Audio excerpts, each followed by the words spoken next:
Good morning, good afternoon, and good evening, dear friends. Thank you for joining the Spiritist Talk series promoted by the United States Spiritist Federation every Saturday morning at 11 a.m. Eastern Standard Time. I'm very happy to be here to host this talk by Daniel Ortiz Martins, who will be leading our live with the theme, "To love your enemies is to love yourself." I would like to take a brief moment to announce two U.S. Spiritist Federation programs. First, the Initiation into Spiritism virtual course. This course is meant for those who want to learn or review the basic principles of Spiritism.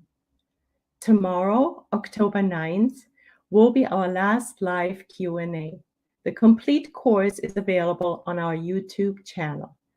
And secondly, the 25th anniversary of the United States Spiritist Federation will be celebrated at the 16th U.S. Spiritist Symposium in Houston, Texas on November 5th.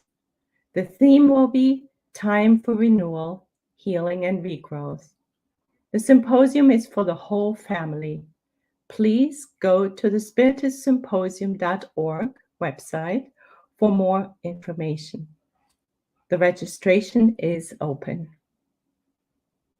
Also on the screen, please note there is a QR code.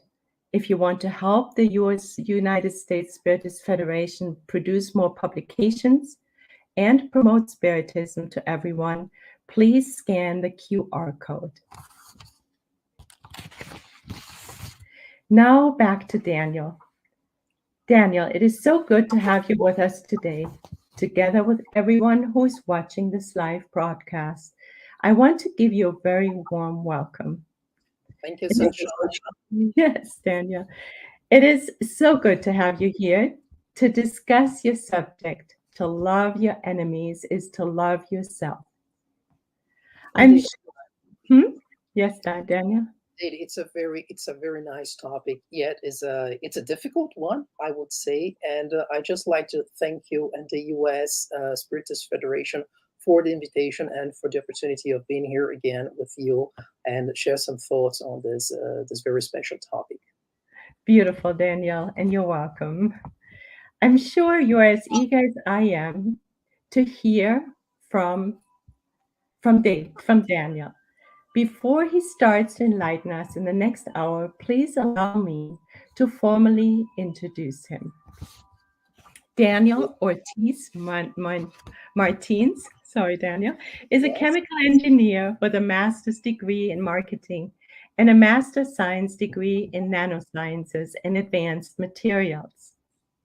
Daniel has been living in Belgium since 2009.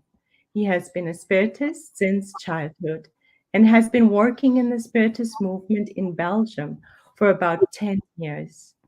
Nowadays, Daniel is a member of the board of directors of the Center of Spiritist Studies Camille Flammarion in Brussels, where he's also a speaker and has many other responsibilities. That's it. Thanks, Sunshine. A very nice introduction. Thanks a lot. Yes, please. We're excited to hear your talk. Thank you so much for being here, Daniel. Okay, very good. So as you mentioned, Sunshine, so today I'm going to speak about the love of enemies. So to love your enemies is to love yourself. So I've got here in the agenda today, this topic is really based on the Gospel according to Spiritism, the chapter 12, Love Your Enemies. And I will open with some thoughts on what the modern analytical psychology says about the love of enemies, Jung and the love of enemies. Then I'm going to go back in time by 2,500 years and have a look at what Buddhism says about the understanding and the love of enemies. Then I will go to the Gospel and have a look on what the Gospel says about the love of enemies and what we should understand by love of enemies. Because sometimes there's some misunderstanding of the word love in this context, in the context which Jesus mentioned this statement. And then I'm going to share with you some thoughts that were done by one of the most notable persons ever born in America, Dr. Martin Luther King Jr., on the love of enemies. And to enter the final part of my presentation, a few words on hatred. And actually, hatred, and I like very much this definition, is the love that's gone sick. And then I will wrap up with a beautiful text coming from the book Missionaries of the Light, and that speaks about the reincarnation of Sigismund from enemies to father and son.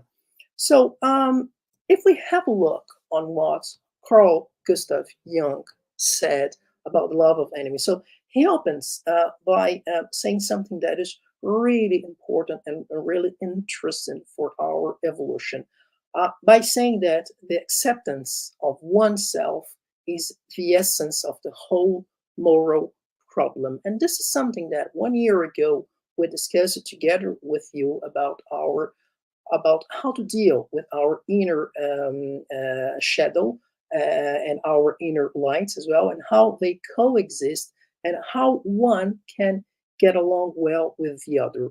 And then Jung says that I feed, and you know that he was a spiritualist, and he said that I feed the hungry, that I forgive an insult, or that I love my enemy in the name of Christ. Of course, all these are undoubtedly great virtues. What I do to the least of my brothers, I do to the Christ himself.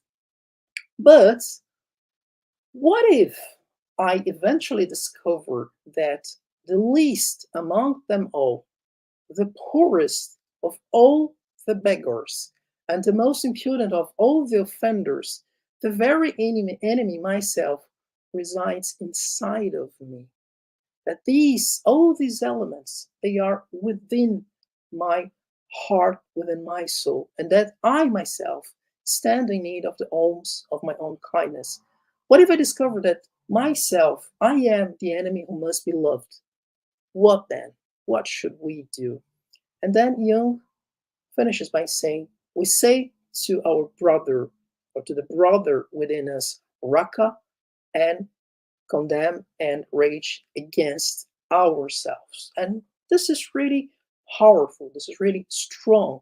And if, as I mentioned to you, if we go back in time, 2,500 years, and we have a look on what the Buddhists say about understanding and loving enemies, the first question that they ask, and for me it's a key question: why do we have to love our enemies? And more important, how can we do that? How can we love them? One of the things that is really interesting in Buddhism is that it teaches understanding as the basis of love. I mean, when you're mindful, or as they say, when you have a very attentive mind, you start to realize that your neighbor is suffering. And then, if you have a little bit of love in your heart, a little bit of compassion in your heart, you can see that suffering, and suddenly you do not want that person to suffer anymore. And this is something we are going to see a little bit later in the slides when we talk about the reincarnation of Sigismund. When we start to see the suffering in others, compassion is born, and we no longer consider he or she as an enemy.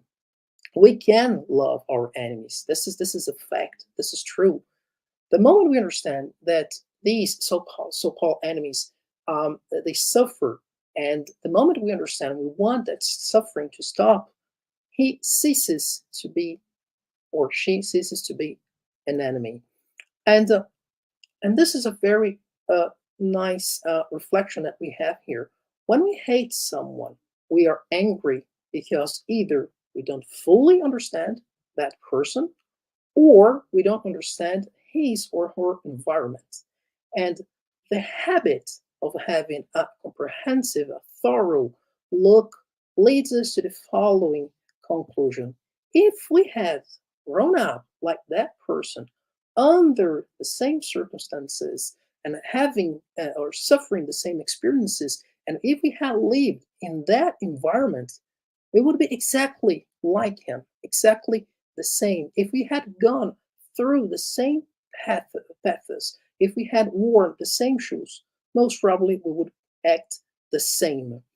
And that kind of exercise leads to a certain understanding, and that understanding eliminates our anger, eliminates our discrimination, and suddenly that person there is no longer our enemy, and we start to be able to love that person.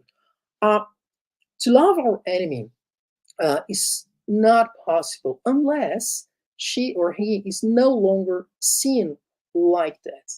And the only way to do that is through a thorough analysis of the person and of the situations.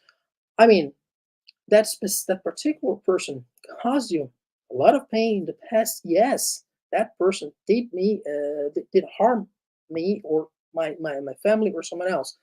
But the right attitude, if we want to be a bigger person here, the right attitude is to ask why that happened. And when we do that, we realize that when someone is unhappy or when someone is in pain, that happiness or that pain spreads around ourselves, spreads around that person. We should never ever underestimate a person that is unhappy or is in deep pain. When we learn the art of understanding, the art of compassion, and the art of tolerance, we will suffer much less and we will inflict much less suffering around ourselves. Looking at living beings with compassionate eyes gives us a wonderful feeling, and we really start to feel integrated to the higher life, to our higher selves. And it is through this practice that suddenly our suffering diminishes and progressively ceases. Why I'm telling all that? Because now I want to show you where these teachings cross with Christianity. Now we forward time by 1700 years, more or less, and we have a look on what Francis of Assisi said about love, about forgiveness, about understanding. So no one can love without forgiveness. No one can forgive without understanding. So we need to analyze. No one can understand without analyzing. And this analysis can only be done with good sense if we experience fraternity, kindness, benevolence, goodness in our hearts. Schematically speaking, so if we want either to love ourselves or to love our loved ones or our enemies, we need to learn to forgive. We need to learn to understand. We need to learn to analyze. And we need to develop fraternity within our hearts. Having said that, let's have a look on what Jesus mentioned about the love of enemies. We have a look on Matthew's gospel. We were going to see a statement of, "You have learned that it was said, you shall love your neighbor and you shall hate your enemies." These are the teachings coming Moses, because that's what people were capable of absorbing, of understanding by then, 1200 years before Christ. But Jesus said something different. He asked something else. He said, "Love your enemies, do good to those who hate you, and pray for those who persecute and malign you, so that you may be children of your Father who is in heaven. And this Father makes the sun rise on the good and on the evil, and makes the rain fall on the just and on the unjust." So what Jesus is asking here is for us to go beyond the average behavior.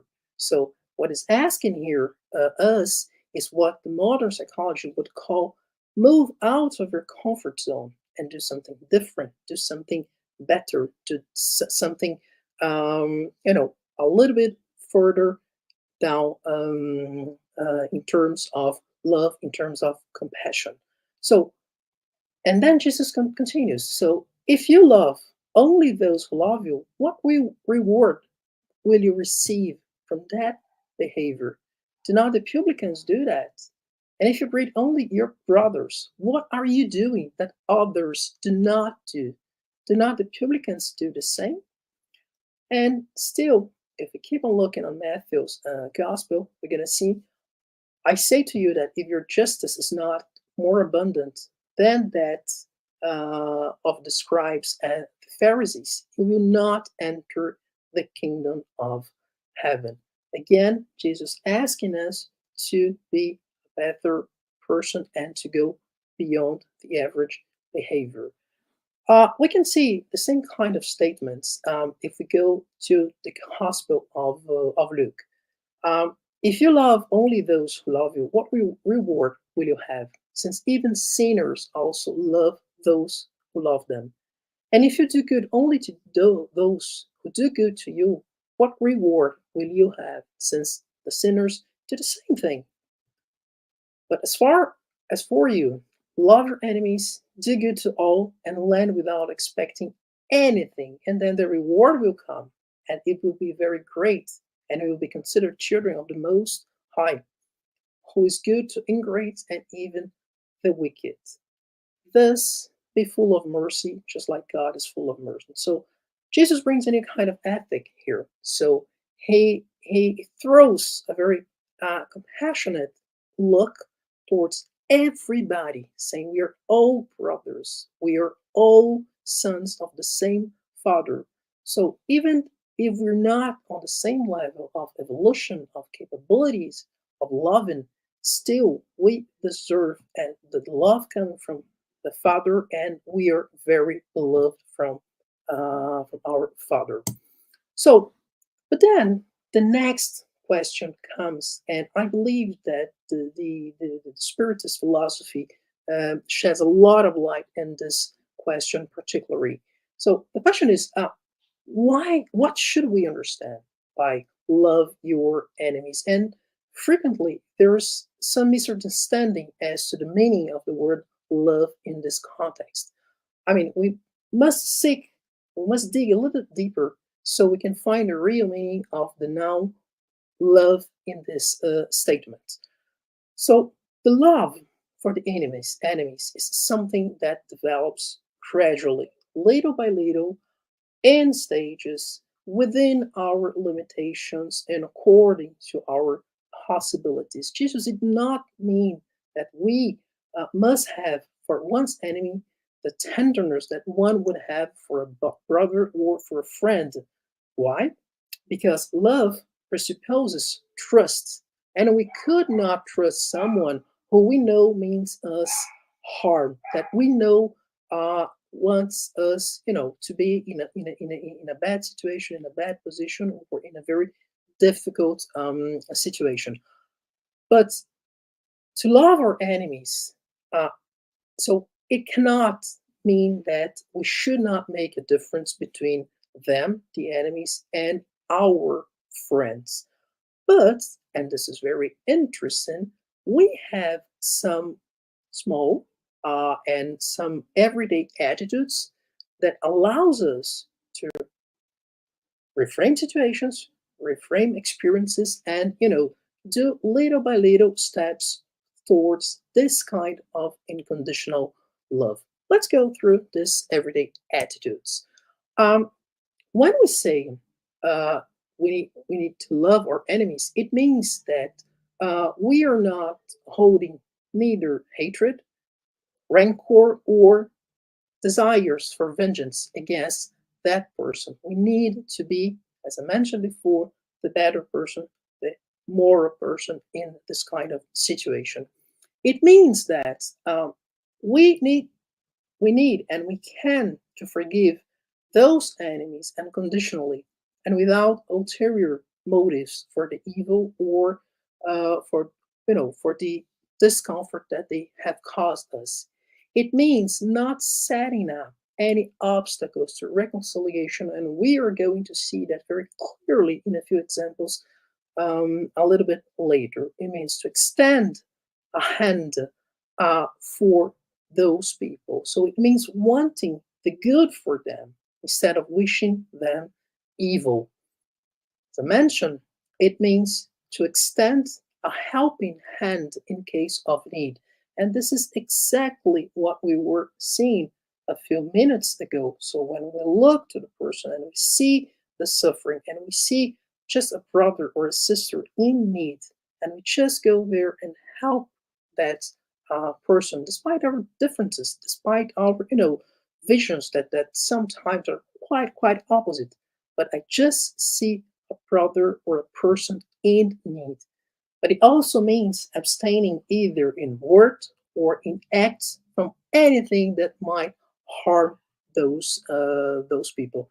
And to finish, Kardec concludes that finally it means repaying their evil with good in everything with no intention of humiliating them. And this is very powerful. But what sometimes we forget, and here I like to bring to your attention a few words that were written by the spirit of Emmanuel in the book Vineyard of Light. What we forget is that we can learn a lot from our enemies. As hard as it sounds, it is the truth. So, and Emmanuel says that certainly no one can readily adhere to complete union, to complete an utter union with the adversary of today. And this is true. It's really hard, so it's not something that happens like that. It takes time. But what we need to bear in mind, since we are spiritists and we believe in reincarnation, multiple lives, and so on, and in the law of action and reaction, or as the Eastern philosophies say, the law of karma, generally, we owe high benefits to those who persecute and slander us. Those peoples, they are the instruments that help us work our individuality, and they compel us to make far-reaching renovations that we would rarely understand in the most serious moments of our experience. So, as he mentions here, so these are the people that point out our weaknesses, our deficiencies, and our needs that have to be met in the tasks that we are performing. And by the rudeness of the enemy, the man, usually turns red and indignant at the same time. And these people, they are courageous doctors who provide us with corrective. But it's really difficult to accept that. And and sometimes you could argue by saying, okay, but Emmanuel, in another life, he was a Roman senator, he was a politician, he had a lot of enemies and so on. But if we go back 170 years ago, roughly, and we have a look on the Spirits book, and we go to the question 919a, it's really nice to see what Saint Augustine said about our enemies. And Saint Augustine was one of the largest collaborators of the works with Kardec and so on. And he says, in these very words, seek to know what others think about you, in the process of self-knowledge, and do not neglect the opinion of your enemies. Why? Because they have no interest in disguising the truth. That's true. Frequently, God places them beside us as a mirror in order to warn us more frankly than a friend would do. So this is quite interesting to see how our enemies could be some sort of leverage for our evolution, for our enlightenment. And to continue on that thoughts, I would like to share with you something that is very special. And this is the extract of one of the most beautiful sermons given by Dr. Martin Luther King Jr. And that happened on November 17th, 1957 in Montgomery, Alabama. And it was about loving your enemies. He opens with a very nice question, a very important question. Why should we love our enemies? So it's a difficult question. And sometimes it's quite hard to find good reasons for that. And he starts developing his speech by saying that the first reason that we should love our enemies is this one. Hate for hate only intensifies the existence of hate and evil in the universe. That's true. We know that. So if I hit you and you hit me and I hit you back and you hit me back and go on, we will see that will go on ad infinitum. It just never ends. Somewhere, somebody must have a little sense, has to take the high road, and that's precisely the strong person who does that. And this strong person is the one who can cut off the chain of hate, the chain of evil, the chain of wickedness. So somebody must have at some point in time morality enough to cut it off and inject within the very structure of the universe that strong and powerful element of love. So in a way, love is the antidote here that will provide us healing from our hate or from hatred in general. And if someone does not have sense enough to turn on the beautiful and powerful lights of love in this world, the whole of our civilization will be plunged into the abyss of destruction. And this is true. We are seeing what's happening right now in the world with wars and so on. Man must see and must realize that force begets force. Hate begets hate. Toughness begets toughness. And on the other hand, charity generates charity. Kindness generates kindness. And goodness generates goodness, and so on. But if we, keep on this spiral, on this descending spiral, ultimately, what is going to happen is that we will all end up in destruction for all and for everybody. So somebody must have sense enough and morality enough to cut off the chain of hate in the universe. And that you can do only by love. And here, there's another reason why we should love our enemies. And that is because hate distorts the personality of the hater. We often think about the hated one, but not about the hater. The hater destroys himself progressively with his own hate. It is even more tragic, it is even more ruinous and injurious to the individual who hates. And this is true. When we just begin hating somebody, we will begin to do irrational things. You cannot see straight when you hate, and this is true. You can't walk straight when you hate. You can't stand upright. Our vision is distorted. We become a pathological case. We are ill when we are hating someone. For the person who hates, everything turns upside down. The beautiful becomes ugly. The ugly becomes beautiful. The good becomes bad. The bad becomes good. For the person who hates, the true becomes false and the false becomes true. So everything is not in the right order here. So, and that's what it does to us. That's what hate does to us. We can't see right, period. The symbol of objectivity is completely lost, and hate destroys the very structure of the personality of the hater. And this is why Jesus says the way to be integrated with yourself is be sure that you meet every situation of life with an abounding love. Never hate, because it will end in tragic, neurotic responses.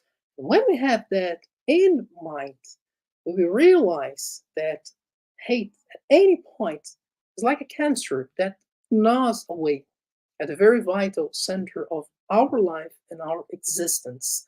So it's like, corroding acid that eats away the best and the most beautiful and the objective center of our lives. So, like says Jesus, love, because hate destroys the hater as well as the hated. And now, and there's another reason more for us to love our enemies. Uh, Love has within it a redemptive power. So it's the concept of antidote. Again, so, and this power, that's the one that eventually transforms individuals. If we do not love, we have no tools, we have no way to redeem people from their situations or from the lack of love. So, because if we hate our enemies, we have no way to redeem, we have no way to transform those people. And there's something about love, and we need to bear that in mind. This something builds up and is creative. And there's something about hate that tears down and is destructive. So love your enemies. That's what he mentioned. And in order to extend that a little bit more, so I like very much the vision of this Brazilian author. His name is André Moreira. He's a doctor, he's a spiritist speaker as well. And he wrote a book called Reconciliation with Oneself, with Family, with God. Fortunately, there's no translation to English. And he likes to think that if we analyze the people we hate, whether in the present or in the past, these people, they are not irrelevant to our lives. And those people certainly played an important role in our lives. It is understandable that we want to punish a person. Okay, that person caused us harm, was someone who was in a position that, that someone abused that position. However, the truth is that when we hate, we are the punished ones, always.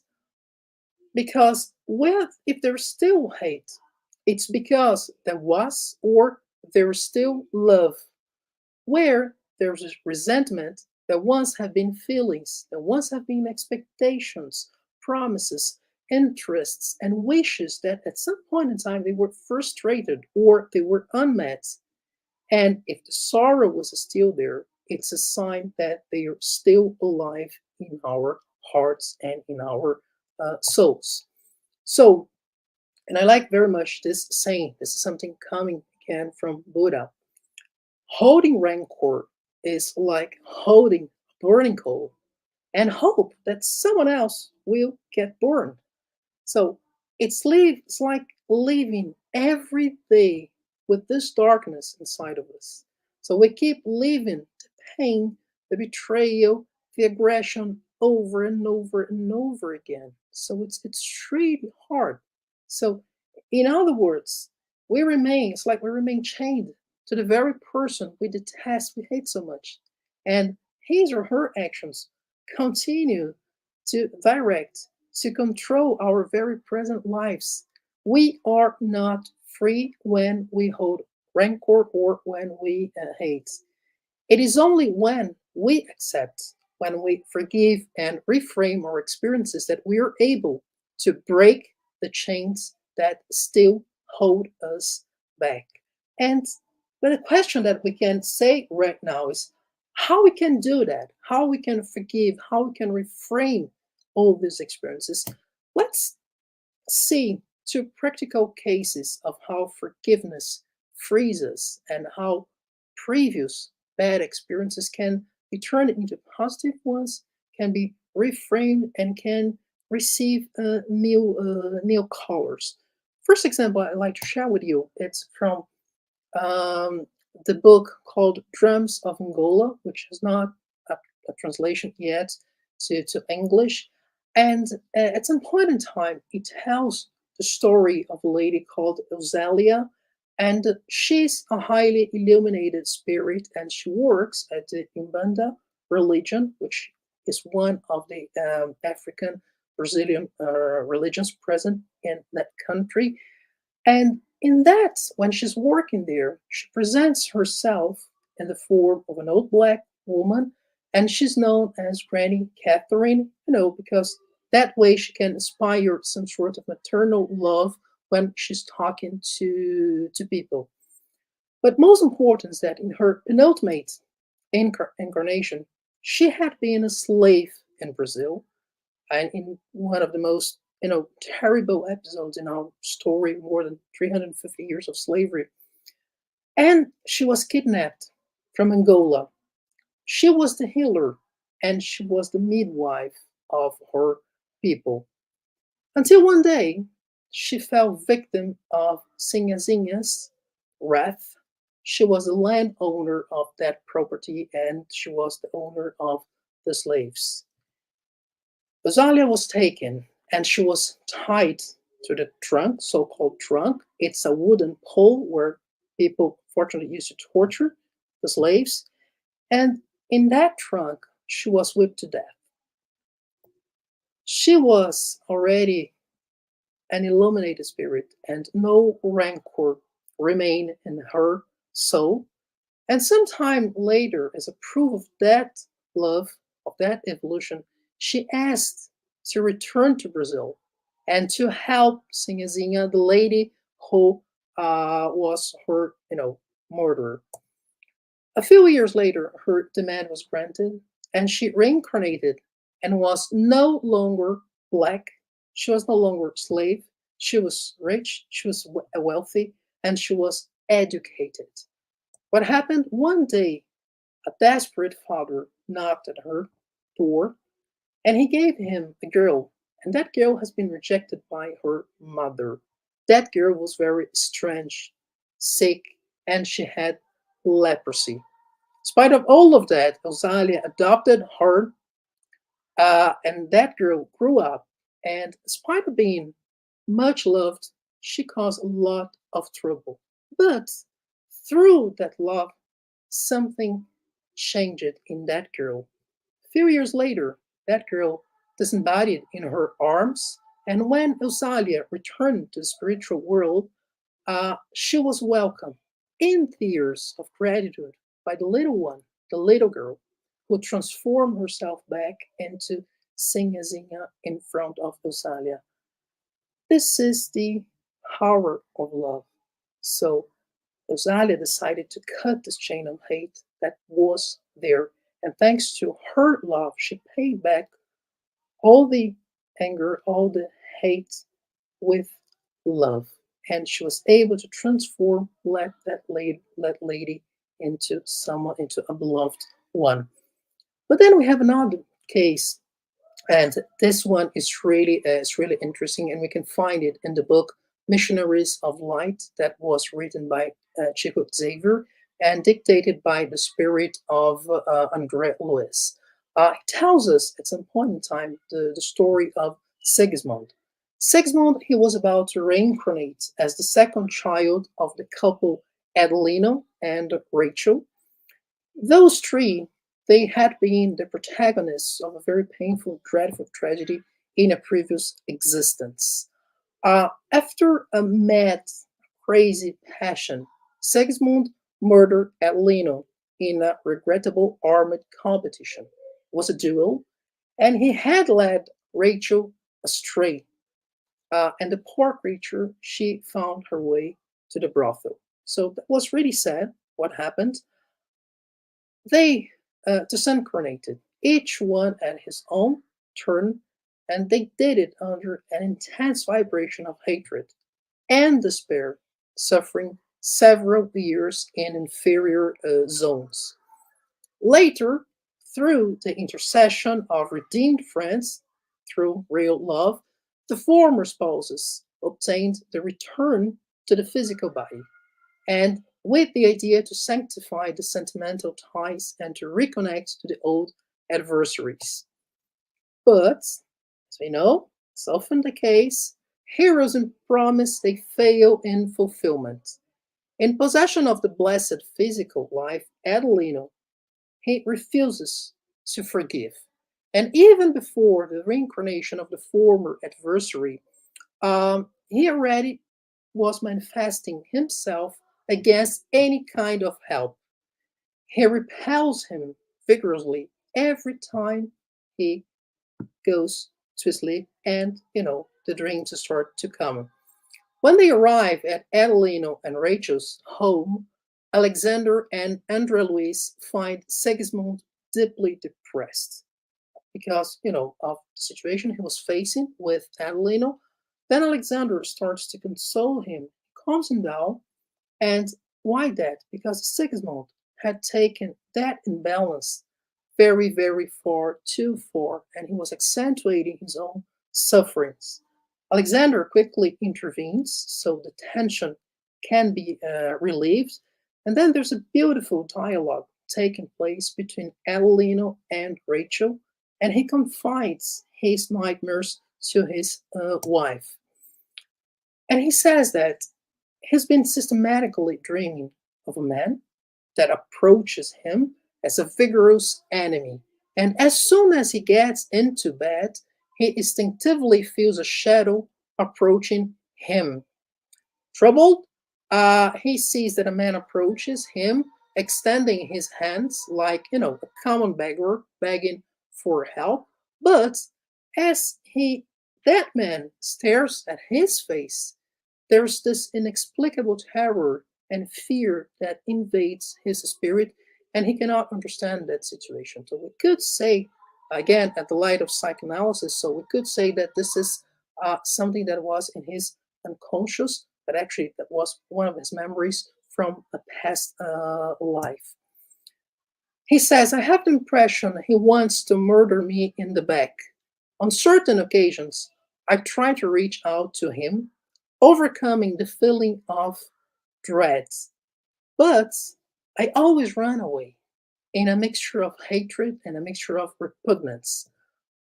During their sleep in that very night, Adelino and Rachel, they are disconnected from their bodies. We know that the perispirit does that when the physical body is sleeping. And Alexander approaches him, Adelino, because he was a problem. Rachel was a far more evolved person. And he calms Adelino down and proceeds to the reconciliation process between him and Sigismund. And Sigismund, he confesses quite quickly. He says, this ghost drives me crazy. I feel sick. I feel unfortunate. I feel miserable. And then a beautiful dialogue starts between Alexander and Adelino. And the question he does here is really interesting and it's really beautiful. This is how you receive the unhappiest brothers? Where did you put the notions of human solidarity? It is always very easy to love friends, to admire the good ones, to understand intelligence, to defend the family members. But we are not quite yet there. So we have not reached the final redemption. And this is why the adversary is our efficient destructor. Hold on a minute. That's where this message links to what Emmanuel was saying in the book Vineyard of Light. And then he gives a recommendation. For me, this is a very practical one, and we can apply to our everyday lives. Alexander says, embrace with charity the beggar who knocks at your door when you have not yet acquired enough light to welcome him with the love Jesus taught us. Behold the poor brother that is asking for your help. Look at his state of humiliation and need. Imagine yourself in his position and reflect. Wouldn't the cruelty of others tear your soul to pieces? Same kind of reflection that we were discussing in the beginning of this talk. Would you appreciate that someone would classify you as a ghost just because of your displays of suffering? And then Adelino, when he was confronted with all of those reflections, he was crying a lot. Alexander introduces him to Sigismund. Adelino did not hesitate for a moment, and in spite of the great intimate effort, it was with great difficulty that he did that. He went there and he shook his former adversary's hand, deeply moved.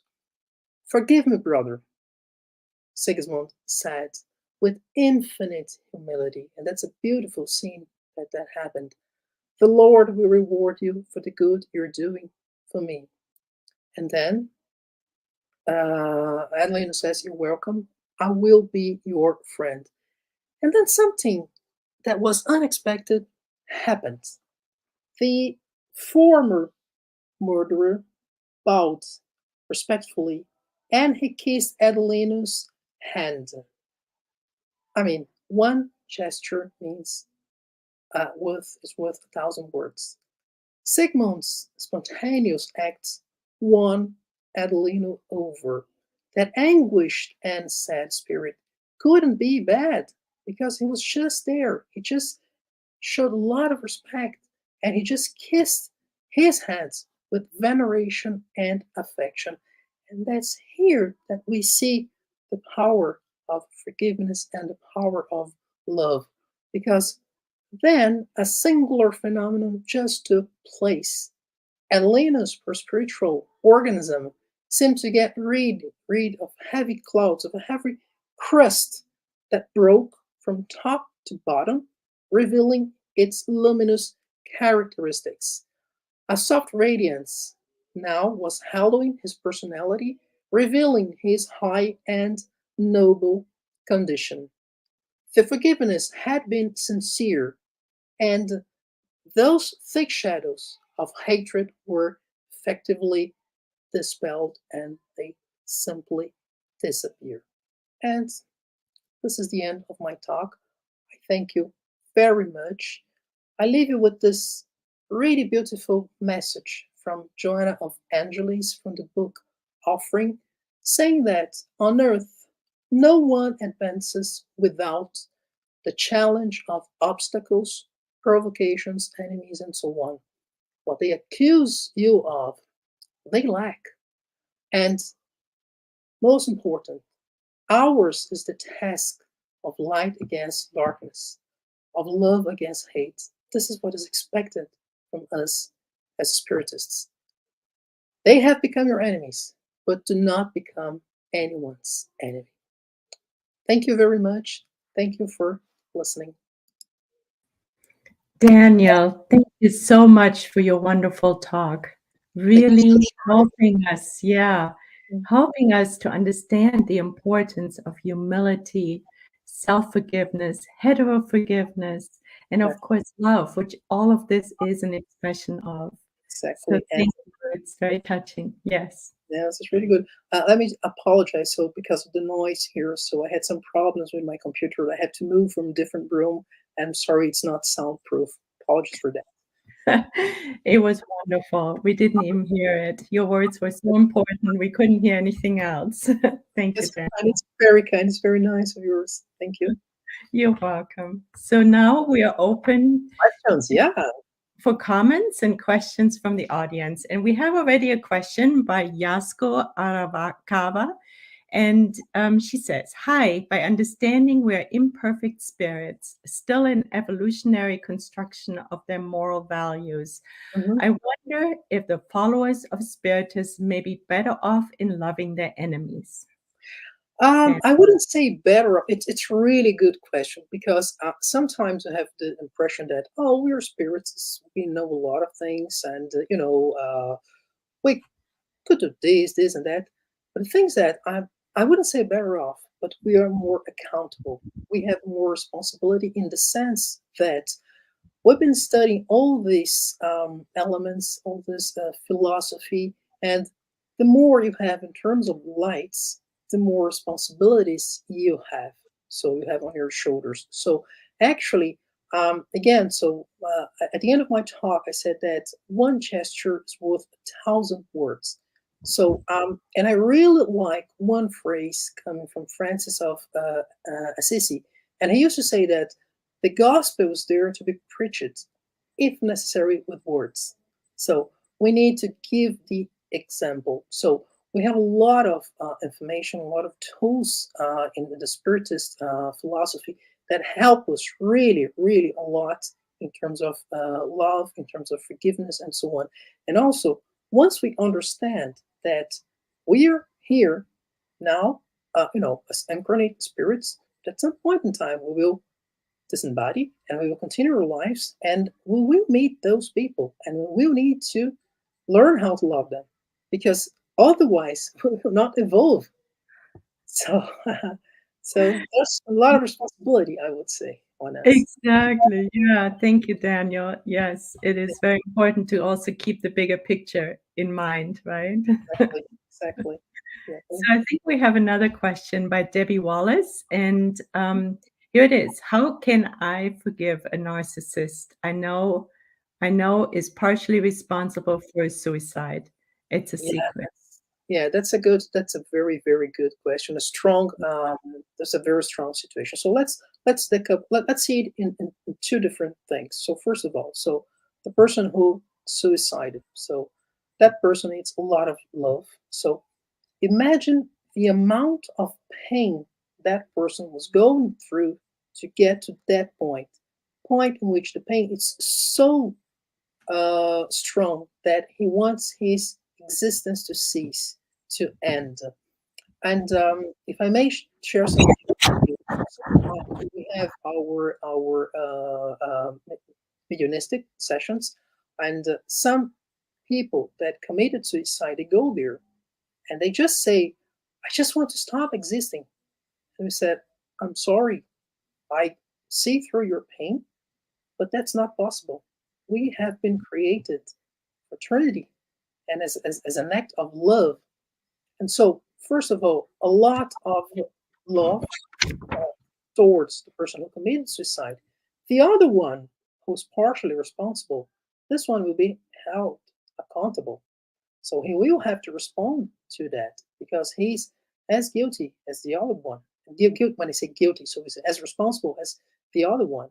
So, and again, when we have the bigger picture, as you said very well, Sunshine, um, we see that no matter what we do today, we will need to face the consequences of our acts.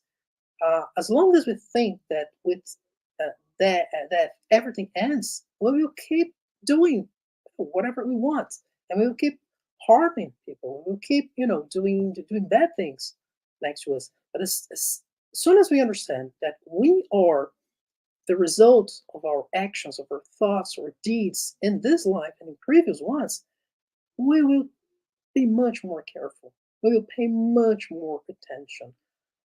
And in our case, what I would say, so we don't have the rights of being judges in terms of what the other people did. What they did, it's their problems. They will face their consequences before God's justice. We would just need to hope that that person at some point in time will come to some sense, realize the consequence, and then when he or she meets again the person who committed suicide, that he will be in a better condition, and that will go in better terms. Because we saw what happened. One killed the other, and then they reincarnated together in the same family as father and son. Hope that helps with the. Yes, wonderful, Daniel. Yes. It's the responsibility factor, right? That we like to overlook, that what we're giving, we receive, both in the positive as well as in the Exactly, negative, and exactly, always working on exactly, this one here. Yeah. Thank you, Daniel. Thank you. So there is another question by Kirsten De Santos, and she says, Mhm. but it seems like we have a pandemic of lack of self-love. So how can we love others if we don't know how to love our own selves? This is a beautiful question, and I think that asking this question, we have already. I mean, so it's a beautiful diagnosis. And it's actually there. So the answer is already there. So we need to first to learn how to love ourselves. And how do we love ourselves? By forgiving ourselves, by learning to analyze, but starting to feel fraternity, kindness, goodness, benevolence in our hearts. So by doing, there's a very, let's say, simple recipe. If we want to start to love ourselves, start doing good things. Start doing the good. So go there, help someone. So offer your time, talk to someone, learn to love the nature, learn to love the people that is around surrounding us, learn to love the people that share an office with you, your colleagues, and the life will give back to us what we give her from the bottom of our heart. So when we start to feel like that, that compassion, that that happiness, because we are integrated with life, with God, with our higher self, we start to feel better, and we start to feel something different. So sometimes if we have love in our hearts, and we can see that in the gospel according to spiritism, if we have love, we have everything that we need to go through life, to go through our existence. All the rest will come once we start loving. But of course, in order to love others, as she said very well, so we need to start loving ourselves. And it is, don't be, we cannot be too harsh on ourselves. We need to bear in mind that probably this is the first incarnation during which we have a little bit more of self-conscious, a little bit more of self-awareness, because before that, we simply didn't care. We're not looking for, future lives, reincarnation. Oh, it should be a good one. No, we were just doing, sometimes we were doing very bad things. But maybe in this incarnation, or the past two incarnations, we are having some sort of lucidity, and we are starting to learn. So we stayed much more time, on the dark side between brackets than on the luminous one. And now it's for us, and we're still learning how to love ourselves. And this is a process. This is a journey. It will take time. And, little by little, looking into the future, knowing that we have a baggage, we have the past. But, uh, the recipe is always to do good. So when we do good, we love, everything else will come naturally. Exactly, Daniel. It sounds so easy, and yet Sounds we easy. take Yeah. so many lifetimes. It takes time. It takes time. Yeah. But it's very wonderful and reassuring to have the clarity, right? What we need to do. And then we can every day, every night, just work towards that goal, right? Every day Um, a little bit more and better. you mentioned something quite interesting. So actually, we know what we need to do, but the distance between here and here is That's it. enormous. It's very long, and we know what we have to do, but to put that in practice, sometimes it's more complication. Yes. Sorry. Thank you for the reminder, though, Daniel. So there's another question from the US Spiritist Federation. When we consider that the enemy lives really inside of us, as Jung stated, and people like Byron Katie, who have developed methods of self-inquiry, and Jesus and Emmanuel allude to, isn't the work of self-forgiveness, self-understanding the most effective or only way to love our perceived outside enemies? That's a really nice one. That's a really nice one. Let me see if I can answer that. The self forgiveness, the self understanding is really an effective way.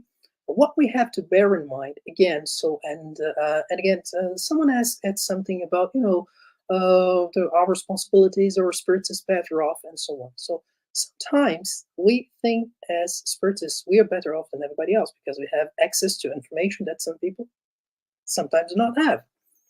But we need to bear in mind that God is a beloved Father, and He wants the good for every single son, every single child of His own in the world.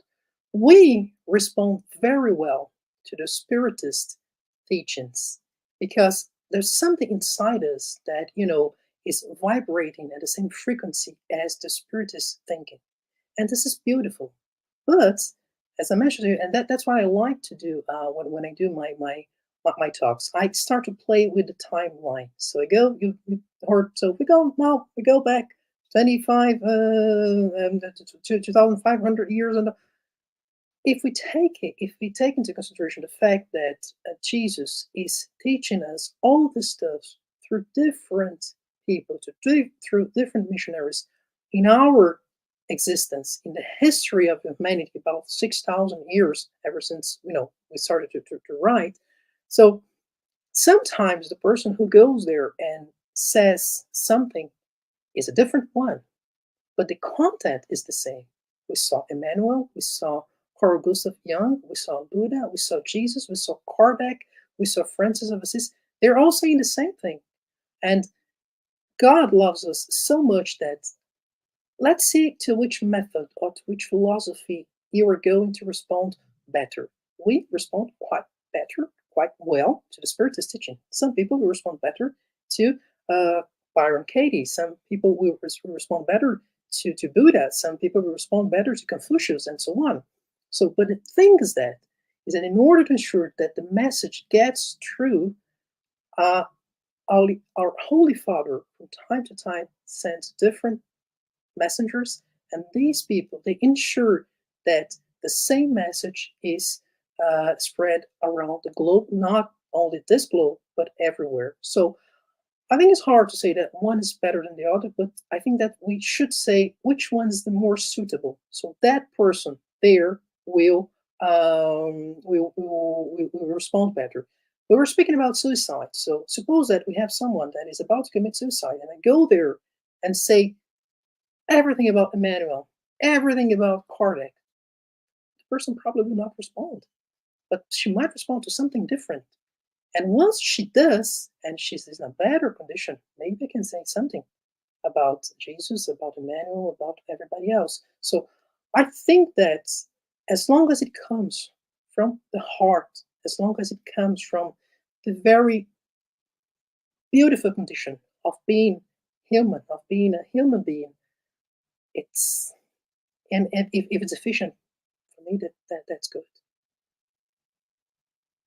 Thank you, Daniel. Exactly. And just within one lifetime, we change and we need messages from different areas too, right? Everyone puts the light on our needs in a different way. To give you an example, so again, going back to the mediumistic groups that we have here. So we are at the heart of Europe, right? So we have here in Brussels about 180 different ethnies, nationalities, something like that. And that has reflex when we're working with a mediumistic group. So we have different nationalities that come as well. People from India, people from China, people from, Middle East, and so on, that goes there and they work. Sometimes the language is a little bit different, the way that things are put there, but their hearts are vibrating at the same frequency as ours, and that's what matters. Exactly. It's the heart again, right? It's the heart. It's the heart again. So it looks like those are the questions. Oh no, there's another one. Are you available for another one? So it's from the United States Spiritist Federation again. In this time of so much division and lack of tolerance of different opinions, how can we rise above it and avoid getting contaminated by the inferior energies that it brings to us? Yeah, this is a really, really good question. I like it because we can develop it so much. So first thing, let's put in practice what we know.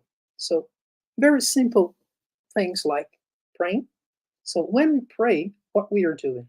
So we are getting in touch with higher spirits, higher energies. So we are attracting toward us sometimes energies that really have a healing, a calming power.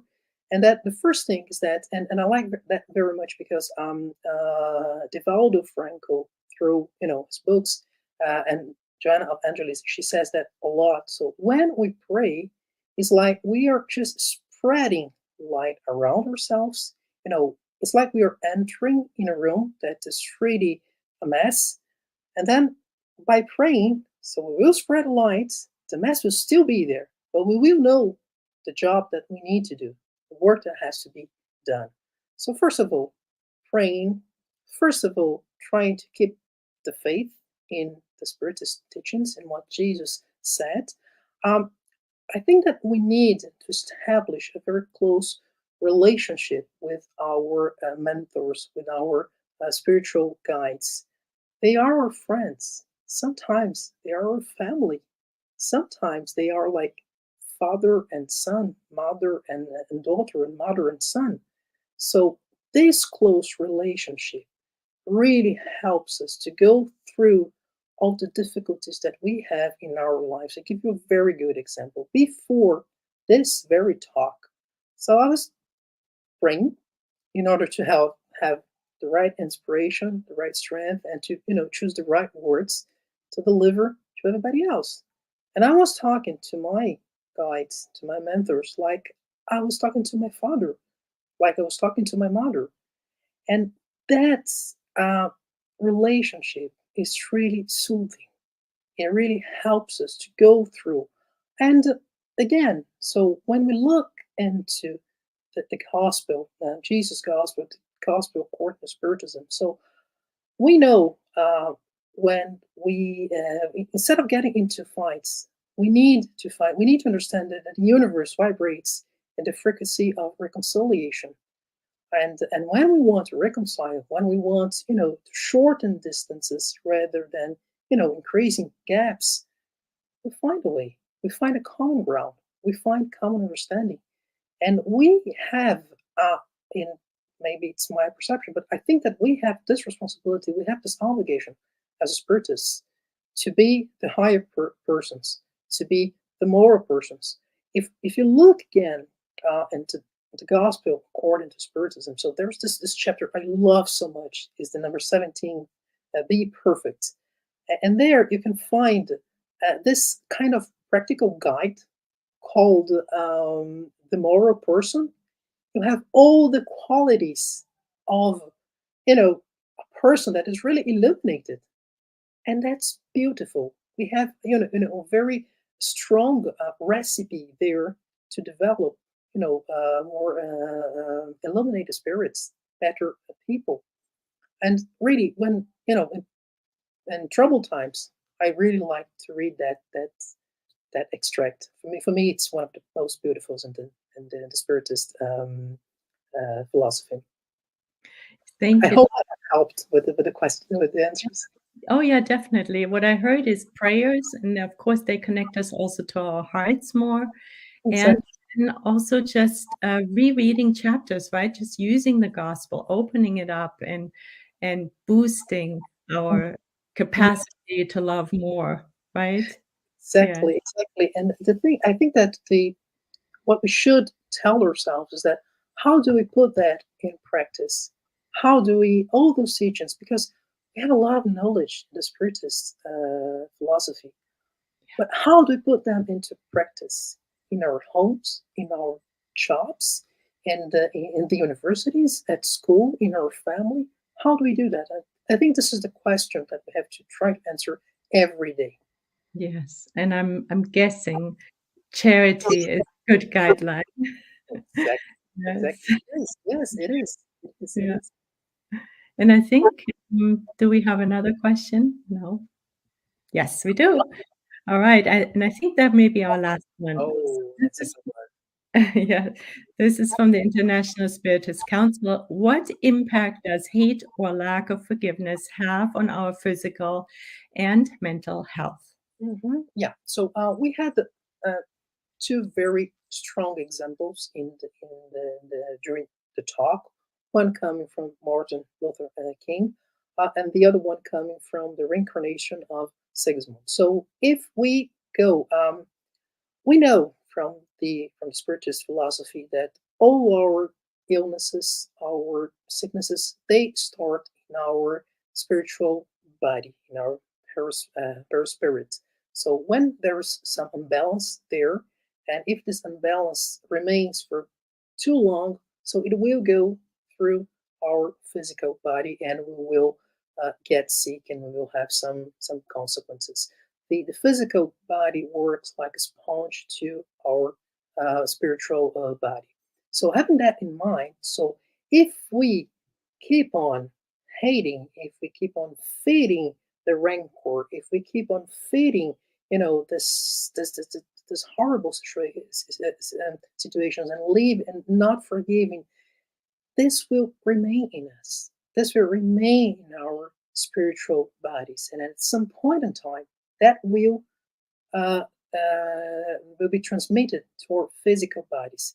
And also, when we keep feeding this chain of hate, what happens is that we will attract to us spirits from lower zones with very bad behaviors, with that sometimes are really inferior, and sometimes they are really weak, and then they do not want us, to move forward, and we will be constantly assaulted by them. And again, they will induce us a lot of different behaviors, sometimes even suicide, and then our minds will be troubled all the time. And when that happens, at some point in time, all the trouble will have repercussions in our physical bodies. When we see the reconciliation between Sigismund and his future father, what happened? When that forgiveness came, all the shadows, all the crust that was around him, it broke. And then the luminous part, the inner self, the beautiful one, had his place. He emerged. So, and this is how God sees each one of us. So we are like little diamonds. Sometimes we are covered in mud, but we are still the little diamonds. The divine seed is still there. The divine essence is still there. So, and the more we look for it, the longer we remain in this divine path and in this light, the better we will feel, and the better will be the repercussions on our physical and mental health. We love the image of the little diamonds. I like that very much as well. Yeah. Yeah, that's very beautiful. Thank you so much, Daniel. We've learned so much today from you, and we know what our path looks like, and we will be practicing. Thank you so much, Sunshine. It was a pleasure. I really enjoyed our talk. Thank you so much. Yes, so did we. Thank you so much, Daniel. Bye-bye. Yeah, so we have a few more announcements though. So we also want to thank our audience, everyone who was here today to watch Daniel's talk, and also those who have been following our weekly Spiritist Talk series. So now next Saturday, October 15th, we won't be having our regular live talk. Instead, we will be streaming live the 10th World Spiritist Congress, which takes place from October 14th through the 16th. For more information, please go to the United States Spiritist Federation website or to www.10, that's the numeral 10, CEM.com. So please join us next week for this special event. As we're about to end our live today, I would like to remind everyone again of the upcoming 16th U.S. Spiritist Symposium on November 5th in Houston, Texas. Make sure to register your whole family so we can spend a full day of learning more about Spiritism and sharing our life experiences and friendship. Let's also celebrate 25 years of the United States Spiritist Federation together. And please don't miss tomorrow, Sunday at 10 a.m. Eastern Standard Time, the last live Q&A of the Initiation into Spiritism course. Before we close today, Daniel, would you please be willing to give us a closing prayer? You're on mute. You're on mute, Daniel. Yes, there you go. Yes, with great pleasure. Okay, so I invite you all, if you feel comfortable to do that, to close your eyes, to take a deep breath. We inhale, we exhale, and we feel this serenity, this peace of heart into our very souls. And it is with great gratitude that we thank all the spirits that inspired us during this talk. That we thank Jesus. That we thank our Heavenly Father for this moment, for sharing so beautiful things, so beautiful thoughts. And we humbly ask God to give us the strength to continue on this path towards spiritual evolution. So be it. Thank you all.